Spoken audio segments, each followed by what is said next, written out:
Fly with the Fairies, it's Snowflake back with another video. Today I'll be explaining how one of my favorite features, Pixie Hollow's quests, changed and evolved throughout the years, because when I researched it, I found it pretty interesting.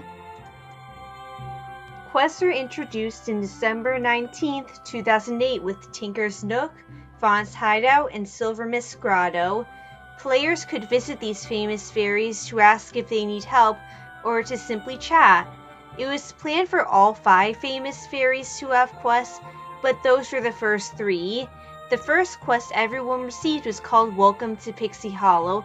Upon arrival, Kit would tell players to visit Tink for that quest. This quest was available to all players and was optional, but must be completed to do other quests.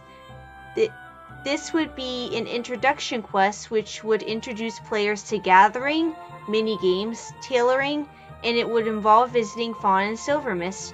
The reward would be puffy shoes, the color of the player's talent. A cool thing about this quest is that the dialogue would change depending on the player's talent.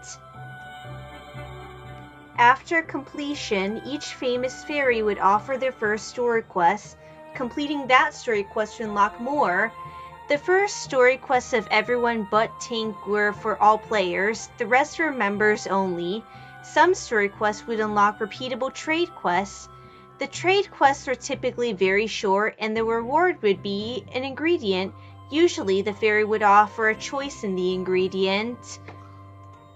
The Winter Wonderland Party had the first event exclusive quest. It was a Silver Mist quest. In March 2009, 3 new quest areas were added.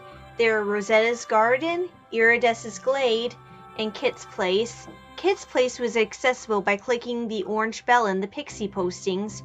Her quests were different, as they are meant to be done on the mainland.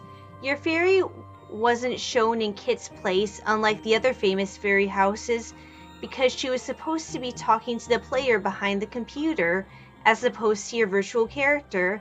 Kit would also share game tips.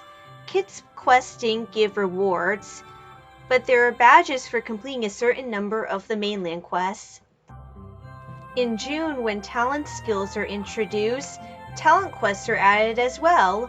When a player would complete their Mentor Fairy's first story quest, they'd unlock a quest where they learn their first talent skill, and upon learning that, they'd unlock talent skill practice quests, which would involve venturing in the wilderness. Those practice quests would usually give cookies, but one gave a chef's hat. Some of the practice quests were repeatable. Players would unlock more talent skills by completing wilderness challenges. In September 2009, when the fairy creation changed, the Welcome to Pixie Hollow quest was removed. Instead, if the player chooses to do the tutorial, they do a short guided Tink quest called Tink's Sloss Gears, and upon entering Pixie Hollow, Fawn, Rosetta, and Iridessa would have new non-member quests. They'd introduce players to baking, tailoring, and mini-games and give a talent-colored reward. When tinkering was introduced later in the month, Tink would have a similar quest about tinkering. In December 2009, Kit's location moved from the Pixie postings to Cavendish Square. In February 2010, along with the addition of pets, Elixir's Hospital was added to Neverberry Thicket. This quest area worked differently, as Elixir would only offer quests to sick animal friends, and completion of the quest would heal the pet. Elixir could also release animals to the mainland. In September 2010, the quest system changed. There would be 3 separate categories of quests rather than just one list. They'd be story quests, trade quests, and talent skill quests. The old trade quests were removed and each famous fairy would have 3 repeatable trade quests, and they wouldn't have to be unlocked. Each would give a bottle of an exclusive dye color. A 4th trade quest for each famous fairy was added in December. And in April 2011, when the talent skill system changed, the talent skill quest changed as well. Every time the player earns a new talent skill, they'd unlock a talent skill quest for their mentor fairy. Every talent would have pretty much the same talent skill quest, just with a different famous fairy. In July, when sports camp began, Marina's training beach was added to Palm Tree Cove.